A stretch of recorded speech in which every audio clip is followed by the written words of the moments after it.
your wealth, live on your terms.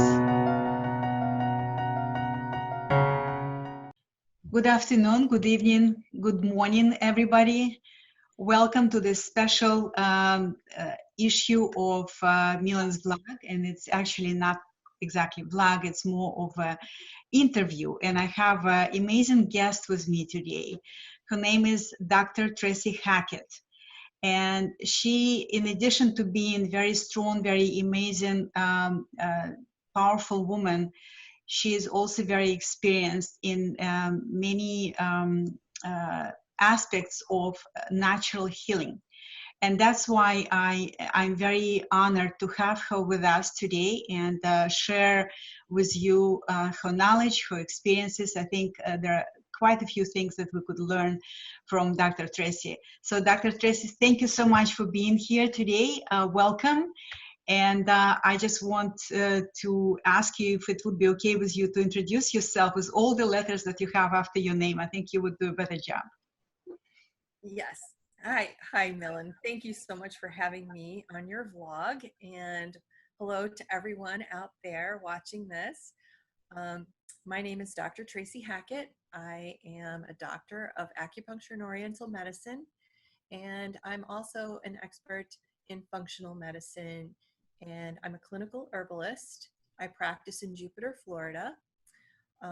So I have about 15 years of clinical experience. I have studied in San Francisco and in China.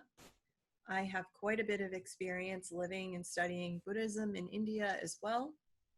So at the end of this, we'll be doing a little guided healing meditation. Wow, wow, what a life. Amazing. So before we begin, and I have quite a few questions for you today. Before we begin, I would like to, if that's okay with you, I would like to ask you, how did you get to doing what you're doing, to living this very, I would say, adventurous life, just from short description that you gave us? So how did you get to being a doctor of acupuncture and having all this knowledge and experiences that you have right now? What brought you here? Well, I had my own health problems in my 20s that weren't well addressed by Western medicine. And it's a pretty familiar story, but I had a seizure disorder, and it wasn't well diagnosed. It wasn't really fully diagnosed at all. And the medications just made me sicker and sicker, and I didn't get any answers. And along the way of finding nutrition and yoga and all those wonderful experiences that go along with that, Chinese medicine also came into the picture, and that's what really moved the needle for me. No pun intended. But that was really what changed the direction of my healing progress. And I had an amazing doctor treating me when I was in school in San Francisco. And within 2 years, all of my symptoms were gone, to the point where I can go scuba diving. I have been scuba diving all over the world, and that's my celebration of being free of that. However, in Beautiful. 2005, when I was in China doing a clinical rotation, this was after the main SARS epidemic, so I didn't really think about it, when I went for my clinical, and I had a bout of bronchitis before I left. I wasn't totally healed, but I went anyway. And after a couple of weeks, I came down with basically what the people I was working with called SARS. And I still deal with lung problems to this day. And I'm very careful during this period because I know how terrifying it is. But I think the main point of bringing this story out is there was at that time very little infrastructure in China in terms of support for me to recover. I recovered with herbs. My translator took me to her mentor. He was a retired herbalist who focused solely on treating lung cancer. So I have some amazing formulas from him that I'm going to be offering to the public as, respiratory support with modifications, of course. but I was able to recover, on my own steam, being in a foreign country, foreign language, not much infrastructure to support me. And I had these herbs and, this whole process in China where you get the raw herbs and you take them over to the cooking place and they give you these little packets of tea. So I was getting on the plane to India with this big bag of tea packets and taking this I took this formula for about 6 weeks and I recovered. So I think that's the hopeful part of this. We can trust our bodies to fight off a lot of things we think that we might not be able to handle. We can handle more than we think. The thing that's different with COVID-19, however, it's classed as a disease. So it's not something that you really want to play around with. If you start getting those more obvious symptoms of the shortness of breath, you need to go and get medical help. Call the CDC, call the health department and find out if indeed you have the COVID-19. You don't really want to guess when it comes to that. But things like cough and cold and normal flu symptoms, allergies, all of these typical things that we deal with, all of these things can be easily taken care of with holistic medicine. But I think our conversation here is really a focus on prevention. Yes, and I just want to make a full disclosure that whatever you hear, whatever you're going to hear in this interview, it's not meant to be medical advice. It's Correct. for your personal education only, just how to be healthier, how to maybe maintain your immune system on your own with natural remedies. But just like Dr. Tracy said, if you feel that you have some suspicious symptoms, and I heard that loss of taste and smell are the symptoms of this COVID-19 as well.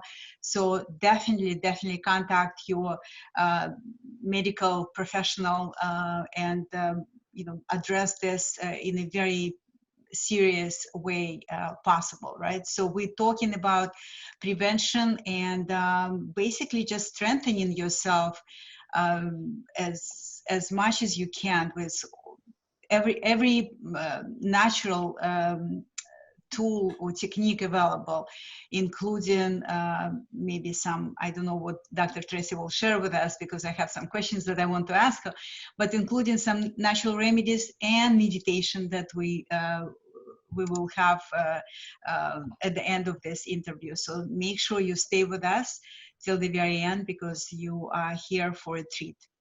So thank you very much for sharing your story, Dr. Tracy. So I would like to ask you, as we mentioned earlier, what do you think, what kind of natural protocol maybe that you use yourself these days and you would recommend to people who are watching us right now, that it's not something that is difficult to find and we could use right now, with restrictions that we have, right? So because we all at the moment we all have to stay at home, so it's not the normal life. There is nothing normal about our lives these days.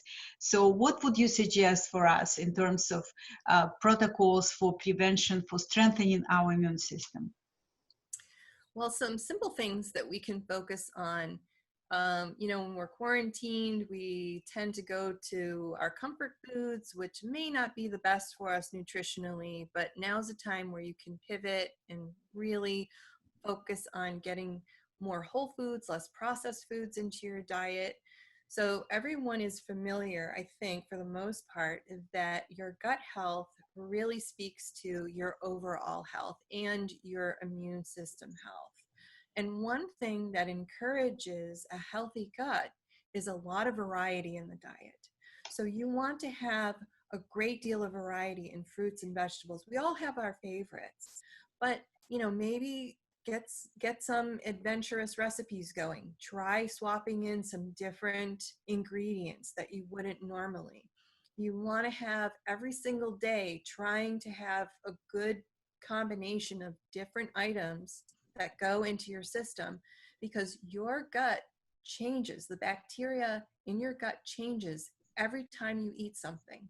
So whatever it is, if you eat pizza all the time, you're going to have a pretty static, pretty slim bench, so to speak, in your gut. But if you're eating a variety of vegetables, say one day you're having broccoli and Brussels sprouts, the next day you're having carrots and apples, and so on and so forth. As you keep changing the number and quantity of ingredients that you have, you're going to have a much more robust microbiome in your gut. It's something I call varietal eating. Very interesting. Very interesting. Can I just ask you a really quick question? Because I have a habit, tradition. For my breakfast, I have my green smoothie, and I put very healthy ingredients, something like kale or collard, cucumber, celery, sprouts, etc. Right? So, but I have it every morning, and for the most part, with the same ingredients. Do you think it's not a good idea? I think the green smoothie is a great idea. I think you can get more creative, and I know you're creative, Millen. You can get more creative with your ingredient choices. Okay. So swap in a few things. I mean, if you're not afraid of that bitter green taste, you obviously not, because you're putting in kale. You can throw in some different things. You can chop up a little bit of romaine lettuce. You can put in a little handful of cashews. You can put in a slice of apple. You can put in a bit of lemon, that kind of thing. Yeah, I didn't mention actually lemon is one of the ingredients, green apple is one of the ingredients, and walnuts. But it's basically, it's for the most part the same ingredients every day. But what you said is very interesting that I will definitely, I will, yeah, Try soaking some almonds, try soaking some cashews. yeah. You know, get some raw nuts and soak them in advance and throw that into your smoothie.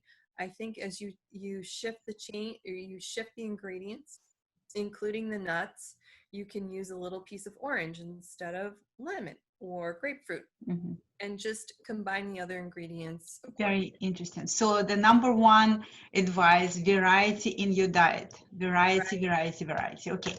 So what else in terms of prevention? So this was a great advice, and I definitely have some improvement to do in this area.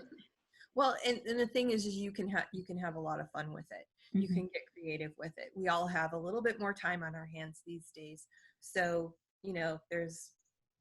you can spend that extra 5 minutes, or Mhm. take a little bit more time in the grocery store. Instead of getting the same kind of orange in the bag, if there are 6 different varieties, get 6 different oranges. Mhm. Get a few different types of apples, especially if you're cutting them up and putting them in the juicer, or you're putting them in your smoothie. It's not going to make that much of a difference taste Mhm. wise. Okay. So the I was other curious. Excuse me, I don't mean to interrupt you, but I'm curious also about some particular drinks, because I also love to drink tea.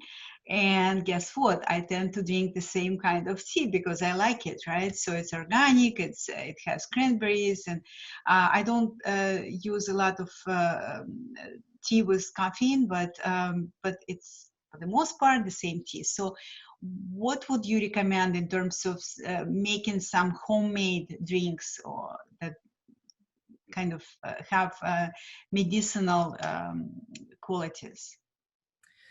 Well, there's always the classic ginger lemon with a little bit of honey. And if you got a little tickle in your throat, you can put a tiny, tiny little bit of cayenne in there, and it's very soothing. Uh, When you say ginger lemon, you mean the raw ginger, not the yes. bag, right? But the actual ginger that you squeeze, Hmm. ginger juice. Okay. Yes, Mhm. exactly. So there's that. The other thing is green tea. So people are kind of stressed out. Your cortisol levels might be jumping. So you might be in kind of a hypervigilance mode. And green tea does have caffeine in it, so it might seem counterintuitive.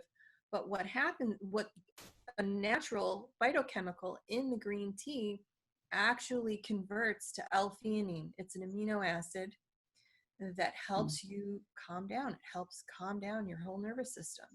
So green tea can give you a little bit of a lift, and on the back end, give you a calming effect as well.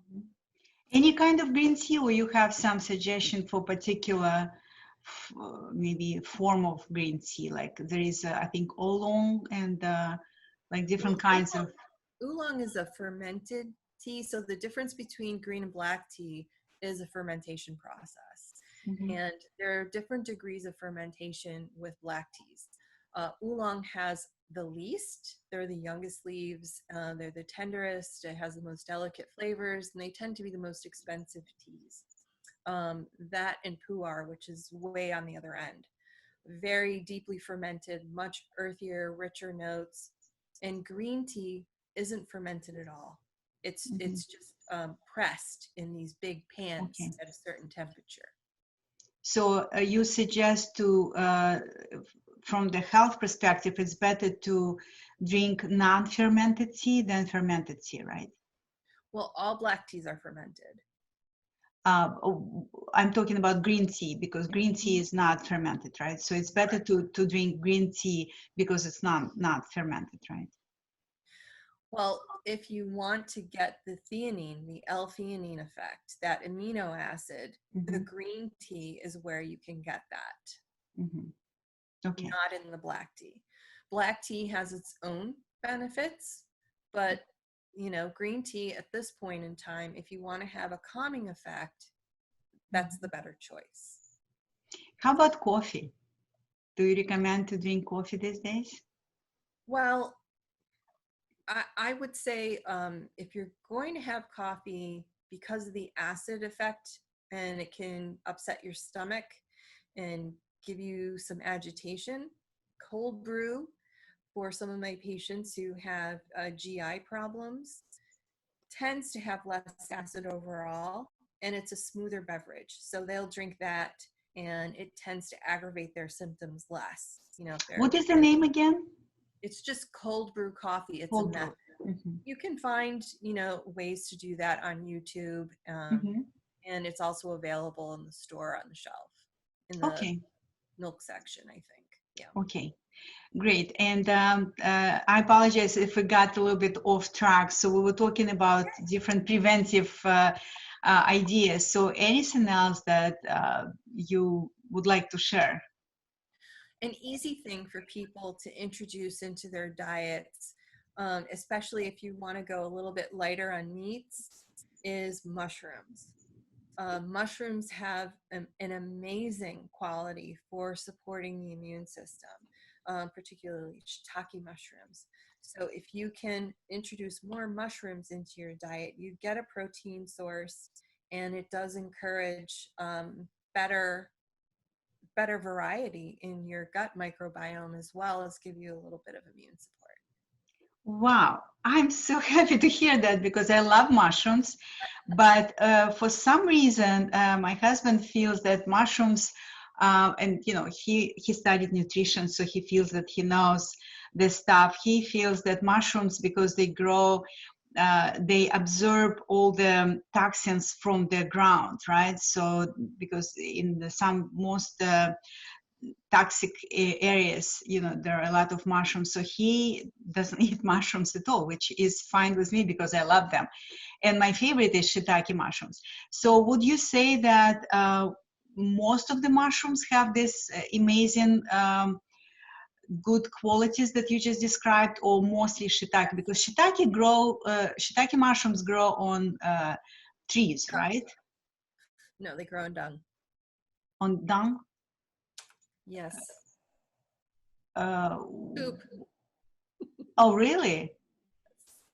Yeah, most mushrooms grow on composted poop. Wow. Okay.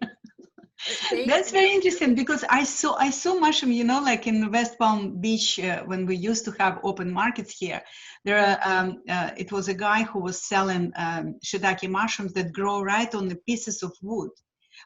Pieces of. You can do that. Okay, so you can put the medium on a piece of wood that you're sure is clean, you can put the medium on that and put the spores on there, and the mushrooms will grow on that.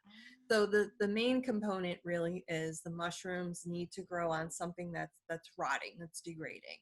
Okay, so they're the cleanup crew of the plant world. Well, yeah, they're fungi, so.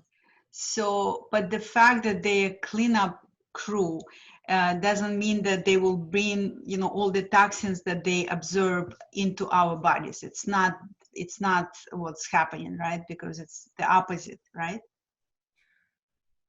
They can absorb and convert toxins. So this is the thing, like with Ganoderma mushrooms, for instance. This is your reishi mushroom. That will grow on like a stump, for instance. Mm-hmm. And they're like the large kidney-shaped brown and shiny mushroom. And that used to be the king herb in Chinese medicine, because you could take this mushroom all day long, as much as you want, every single day of your life, and never have a toxic consequence from taking it. But some people do have a sensitivity to it. They respond better to something like chaga. It really depends on how the mushroom is grown. You can grow any kind of plant in a toxic setting, right? Look at the recent pictures of Chernobyl, for instance. No human being can live there, but it's completely verdant green. You would never eat those plants. So really, it's about context. A lot of the mushroom formulas that I prescribe my patients come from farmed mushrooms that are grown in lab settings in Japan, for instance. So they're grown on very clean mediums, they're very pure, and they're as close to standardized as you can get in an organically grown organism. Okay, mushrooms. Wow, Yes. that's a good news for me. All right. Anything else that you comes to mind right now in terms of boosting immune system, preventing any kind of infections and disease that we can right now, considering our situation?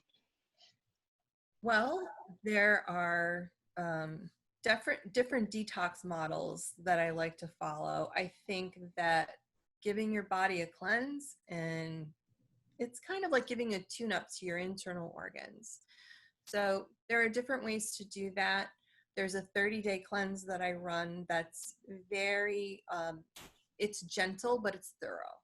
So you don't have to make very much interruption to your schedule or your typical eating habit. We're cleaning up the pantry, that's for sure. But we're trying to just clear the terrain so that we can rebuild and boost your immunity.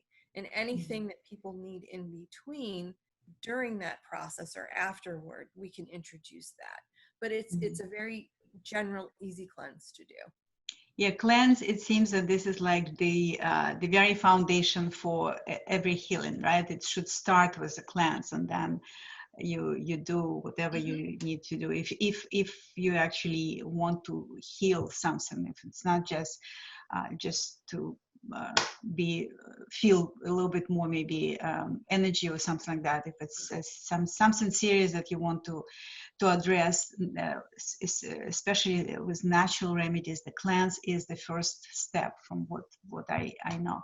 Yes. Okay, And I've done many. I have done many cleanses over the last 30 years. And I would say the more gentle it is, the better. We don't want to push the body too far and create more stress than the disease state that seems to be developing or is present.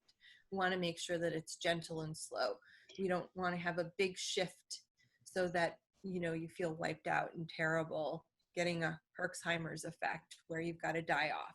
We want to make sure that it's step by step and slow. Very gentle, yeah. And speaking of that, maybe you could, I just really quickly want your opinion about, well, we going really very personal in this conversation. What do you think about coffee enema? Do you think it's a good idea, No. not good idea? It depends on the individual. Now, if you have a tendency towards constipation, it's probably a good idea. You probably have some sluggishness in your enteric nervous system. In the waste needs to be removed. So if you're doing a cleanse, you may need to bookend that with a coffee enema. But if you're someone who tends to have loose stool or diarrhea, that's not a good idea. You probably don't need an extra excitatory stimulus put into your system. You're probably plenty. You're good. Okay, thank you so much. And I have a yeah. Go ahead. I just need to finish the point. So if you have irritable bowel, ulcerative colitis, anything that there's some disruption in the mucosa, coffee enemas, I do not recommend. Okay. Very cool. Very cool. I have a feeling that I could talk to you for hours, but we don't want to make it like a very, very lengthy, right? So really quick, I just want to ask you, would you be willing to give some contact information? Maybe we'll put it in the comments to this post. So if someone wants to contact Dr. Tracy personally, you will have this opportunity to do that, okay? Sure. Okay. So I have a website, HackettHolisticHealth.com. Okay. And we can put all of this. So I don't want people to misspell it. So we will just want to make sure that it would be in the comments to this video, and we will make sure that you will have access to Dr. Tracy. So if that's the other thing is, yeah. I'm on Instagram, Dr. Tracy Hackett, and I'm on Facebook. I'm pretty easy to find. So there's that. Yeah, and you also in our group, Wealth Building for Powerful Women. So ladies, if you want to find Dr. Tracy, she is part of our group, Wealth Building for Powerful Women, and she has her Instagram account and Facebook account. So, and we will provide you a link to her website, so you will be able to get in touch. And from what I understand, you probably can provide consult to people from different countries. It's not necessarily just the US, we right? We easily do Zoom calls. I do that currently for some of my patients who live out of town. So that's very simple. That's and great. You just mentioned It's called telemedicine now. Now it's like whether we want it or not, it's like we all on this sort of, right? Exactly. So if the members of your group just mention the fact that they saw this video, they can get a 10-minute consultation with me for free. And then we can decide if it's a good fit and if they want to go from there. Wonderful. Okay, so I know that you have some amazing healing meditation for us today. So I want to make sure that we get to this. So when you're ready, let's do it. And I'm ready to do it. Okay, so I want you to sit with your feet planted on the floor in a comfortable chair. Put your palms up on your thighs. And if you want to recline into some comfortable pillows on your bed or on your sofa, please do that. Get your head in a nice comfortable position and close your eyes. Now I just want you to focus on the sensation of the breath in your nose. Just that gentle, light sensation. Everything else, the lists, the worries, the this, the that, everything you need to do, acknowledge it and just set it aside for a second and just come back to the sensation of your breath. Notice the edges of your nostrils, the pressure change of your breath as you inhale and as you exhale. Is it warm? Is it cool? Is it soft? Is it rough? Now follow that sensation on the inhale into your head, into the back of your throat, and into your lungs. And breathe very deeply down to your pelvis. Create a balloon out of your torso. Feel your back press into where you're relaxing. Feel your breath down into your hips, down into your legs, down to your feet. Our powerful, humble breath, how it moves your entire body, all the way down to your toes. And as you exhale to the top of your head, feel how the rhythm of your breath changes the sensation even in your scalp. I want you to breathe a little bit deeper. On the inhale, try to count to 5. And at the top of the inhale, hold for a count. And exhale slowly, 3, 4, 5. And hold at the bottom of the exhale. Let your lungs empty. Now keep this rhythm going. 5 counts in and hold a count. 3 to 5 counts out and hold a count.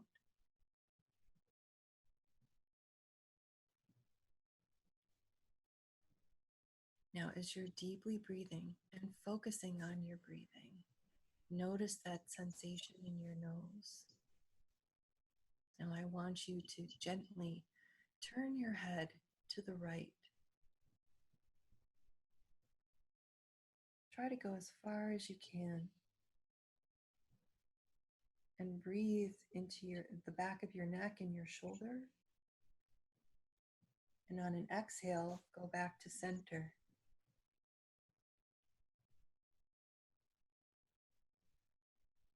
And deep inhale. And on the next exhale, turn your head to the left. As far as you can go, roll your shoulder back a little bit and breathe back into your neck and shoulder.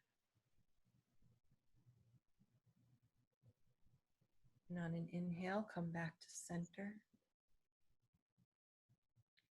And I want you to do this 2 more rounds, right and then left. As you turn your head as far as you can in this slow manner, it puts some pressure on our vagus nerve. It's one of the largest nerves in the body. And as we put pressure on it and release that pressure, it helps to calm the nervous system, helps to calm the organs.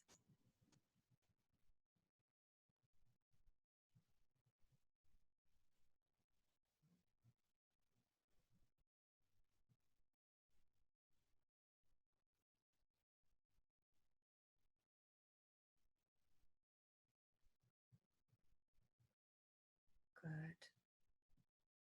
Deep breathing down to your feet. Part of the reason we experience so much stress is we don't breathe deeply enough. Just think about how simple this is. This is just taking a couple of seconds. You can do this any time of day. Once you realize that you're able to relax your nervous system, relax your mind, just by breathing deeply, and it takes you a minute or 2, you're meditating. This is the start of your meditation practice. There's no need to make a big formal show of it. It's really about getting your body to calm down so that you can clear your mind and be present. So the next step of this is a visualization, and I'm going to quickly share my screen.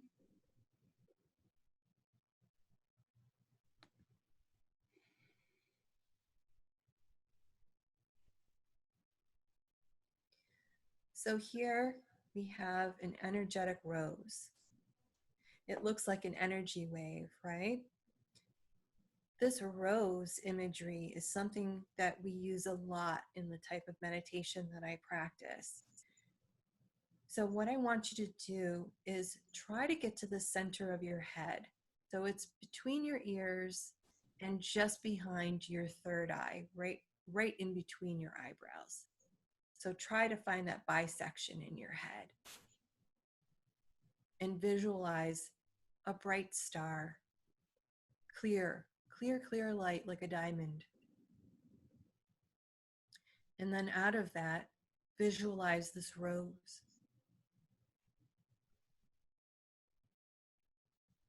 And the stem of that rose, let that drop through your body, through your root chakra at your sacrum, down through the floor to the center of the earth. And let that stem plug into the center of the earth. There's a spot with your name on it. Ground that rose. Keep breathing and focusing on your breath. Feel that energy grow and fill your entire body.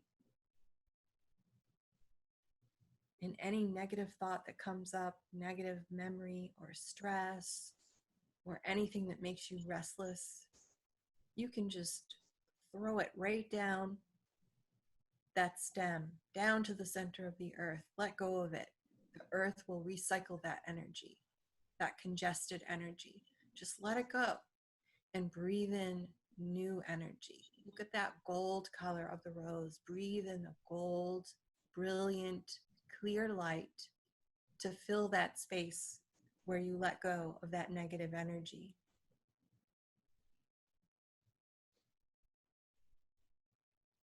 So I'm coming back to you. So as you do that, the way you close that meditation is you just shut everything down, make it all small, shrink it down, and throw it away.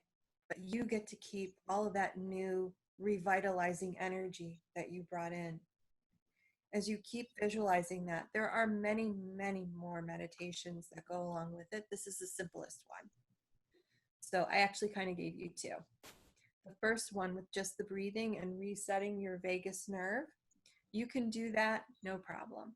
But this visualization, this drawing in a revitalizing energy also stimulates that deeper aspect of our vitality, that deeper part of us that is our life force. It is part of our immune strength, right?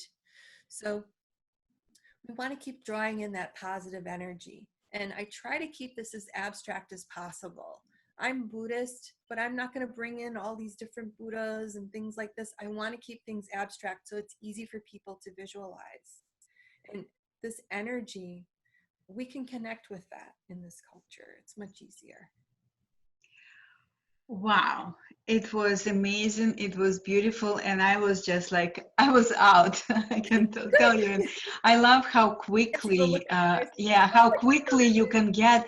And this image, I just felt like it was pulsating, like really, it was so, so like all, I felt like I was embodying this image. It was quite profound experience.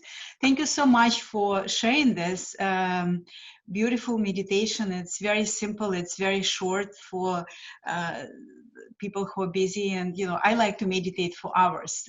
I just enjoy it so much. And enjoy it's probably not the it's enjoyment. It's just like I'm out of this world. But this is very, very short and very powerful. So thank you so much, Dr. Tracy, for sharing this. You're welcome. And I want to ask you, like, our interview comes to a finish line shortly. So I just want to ask you if you have some final suggestions, final words to people who live through this unprecedented times when we restricted and we stressed out and we have a lot of demands on our lives these days. Like, what would you suggest, like, as a final words for this opportunity for people to hear from you? I would say, the things that we talked about, the whole foods eating, boosting the immune system that way simply, and using this meditation. Of course, exercise is key. You need to get your heart rate up. You need to sweat. That helps to reset your whole inflammatory cycle. That's important. You know, doing yoga, stretching your body, stretching the muscles. Let yourself breathe. Let yourself have a little bit of time to relax.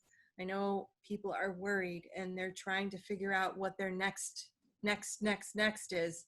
But really, we only have the footstep in front of ourselves.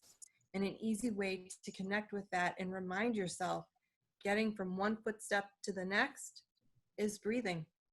And that was what really helped me overcome the difficulty that I had in China with that severe lung infection that I had.